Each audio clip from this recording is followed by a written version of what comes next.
In this video, we're going to look at production in Presswise, how we can find a job, move it through production, some of the different features within Presswise, getting it ultimately to reconciled. So that'll be our goal for this video. We're going to go to Presswise, stevenscollege.mypresswise.com into any browser, and the username and login information will be the same. It is your name by whatever is on your time card. We're going to hit login here, and that's going to bring us to our order queue where we can see where all the files are living right now. Where we really care about would be production. So I can click on production and I can see the 5 different jobs that we have in production right now. That's one way and it works great. If there's so many jobs in here, this can be a little hard to comb through. So another way to find jobs in production is to go to the production queue. And the benefit of this view is we can look at open jobs by a bunch of different variables: when they're due, how long they're going to take on press, how many sheets they need, what substrate it is. But what I really use under this view is up in the top right corner here, open jobs by status. That's going to let me know what's pending, queued, printed, boxed, which is super helpful to kind of organize the day. So real quick, just to talk about each of those labels. Pending is that the CSR has gotten the files, everything's approved, and it's now put into production, but the production operators have not touched it yet. So pending is just a job that hasn't been touched. Batched is another word for in position. Presswise will take care of doing in position for us, but they refer to it as batched. So one of the distinctions we have to make is when are we batching something in Presswise and when are we imposing something in Command Workstation. And that really comes down to what we're running. If it's going to be a gang up in position, meaning we have business cards to run or flyers, postcards, whatever it might be, that we take the same thing and fit it as many times on one page, that's going to be our batch in position in Presswise. We're going to let Presswise handle that kind of work for us. If we're doing a booklet though, well then we need to use the impose feature within Command Workstation. So it all depends on what kind of product we're running, if we're going to batch it in Presswise or impose it in Command Workstation. Queued means that imposed file is now in Command Workstation and it is ready to be printed. Printed means that the job has been run and is fully run. Cut would be trimming down, finishing any kind of die cutting, and then boxed means it's packaged and ready to go out the door. Boxes are ultimate goal. That's where we want to get. So why I like this status is I can see how many jobs live in each of those. So for this video, I have a job started, so we're going to go to pending and we can find our job here. And you would be working from your physical job sheet and your job your job jacket to see what your job number is. You could even come up here, even on the the order tab, search for your job number, and that would be another way to find it. But once we click our job number, we're going to get into our production order control, right? And this is where the operator is going to live. You're going to find your job. Now here's where you can start to access your files and manage that job. So down here you can see our status, and if we click on that, you can see we have the same list that we just discussed, plus a few extra ones that really you don't need to worry about. We can't set something to shipped. You can see Presswise is going to yell at me. Again, our end goal is really to get to boxed. It's also worth noting that none of these titles actually do anything. It's not like I'm going to hit queued and it's going to move it to the queue for me. This is just a label that we're applying to a job so we can communicate globally where that job lives in production. So I'm going to send it back to pending here. So the first thing we want to do is batch. You can see that in our kind of workflow here. So to batch a job in Presswise, we're going to look for this little blue hyperlink, and it feels kind of hidden, but we're going to live right next to our thumbnail here. If I click that thumbnail, now I'm in my batch control. Again, if this is a gang up in position, we want to go about it by choosing this little hyperlink, batch control.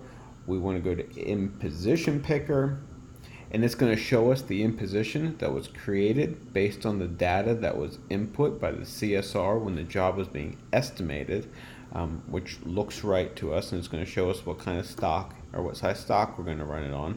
Make batch, and then choose the in position PDF icon. Not below it, that JDF, that's going to give you something different that won't be helpful. I'm going to go ahead and click that in position file, and you're going to see that it's going to download the file for us. If I was on the PC that runs the Versifier with Command Workstation, that's going to save it right to the download folder. That's on the desktop. You could open that and then drag that PDF right over to Command Workstation. We just want to open it real quick just to look at it. You can see that the marks are right outside of our bleed. That's perfect. We don't want those marks sitting in the bleed. Because this is a bleed document, you can see that we have proper gutter in between it. Same thing down here, we have our gutter in between it. So this document looks good. That looks like it's ready to run. I'm going to get out of there. So in my download folder, I now have that file. So I could go ahead and change that to batched. Again, that doesn't change anything with the file, but it's just letting everyone know, hey, that this is batched.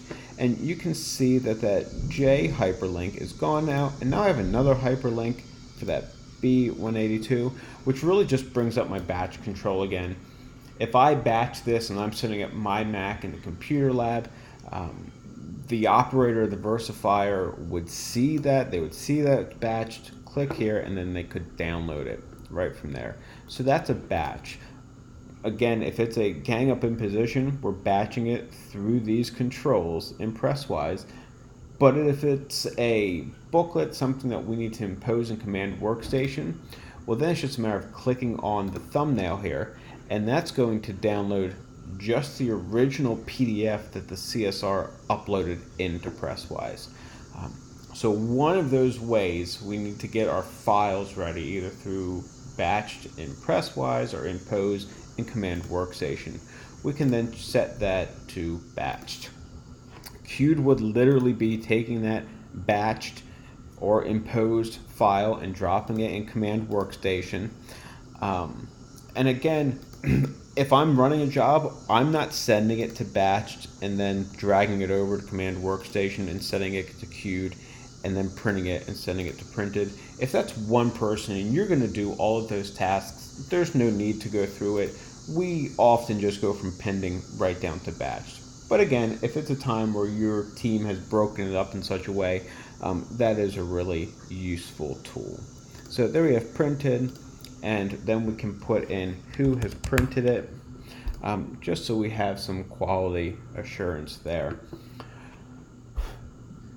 Once it's printed, we take that stack of paper, however big it is, and that goes then back into the bindery, where that team would look at it and use cut and finished and boxed until it's in its final iteration. So that would be living just in the box. If I go back to production here, you can see now we have one job in box. So wherever we change that drop down, we're going to see it change through here as it goes through the process.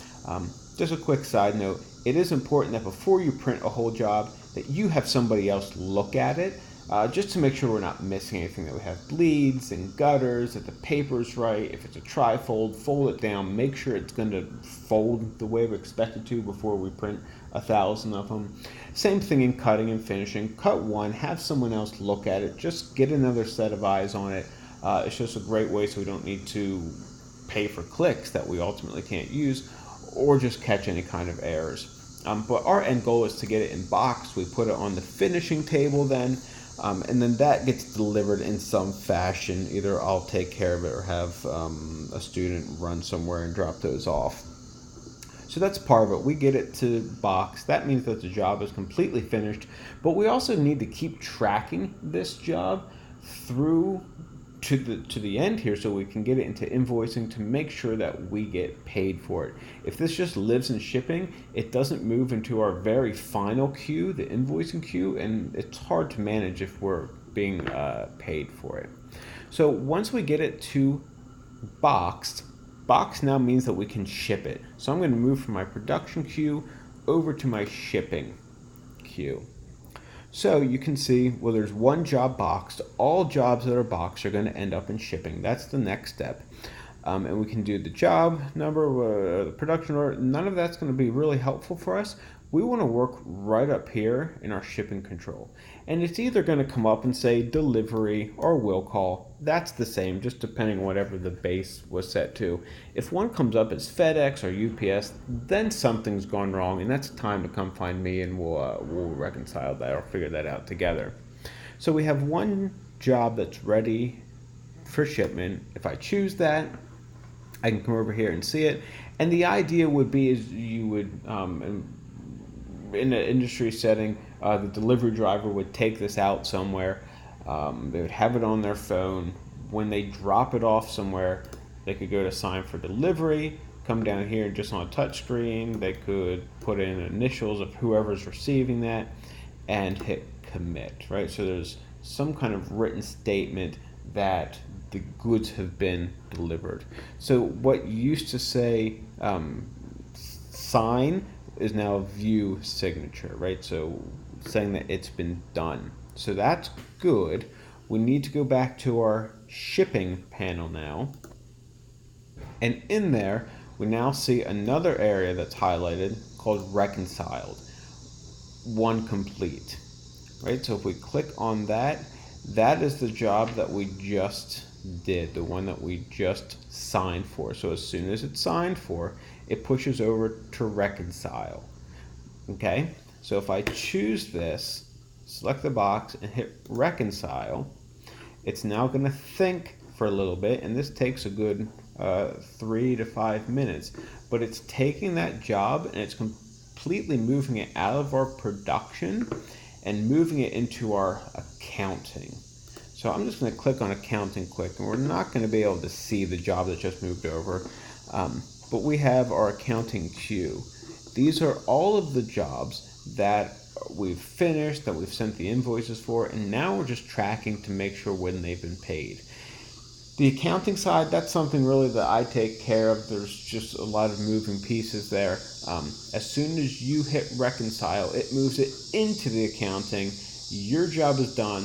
That job is completely done in our production. It's now in accounting, and it's now on my plate. So again, just a kind of quick overview. What we really looked at in this video was working a job through Presswise, finding it in Presswise, locating that job, finding it as pending, batched it, and that's probably the biggest part of it. Again, if it's a gang up in position, we're batching it in Command Workstation. If it's a multi-page book, we're using an impose feature in Command Workstation that is queued and printed, and the whole time we're moving those labels throughout Presswise. Cut, finished, boxed. Once we get it into boxed, we're in good shape. That can be sent out the door, that we can go to the shipping queue. We would see one available for shipping, go in and sign for that, come back to the shipping queue, reconcile it, and once it's reconciled, the job is finished.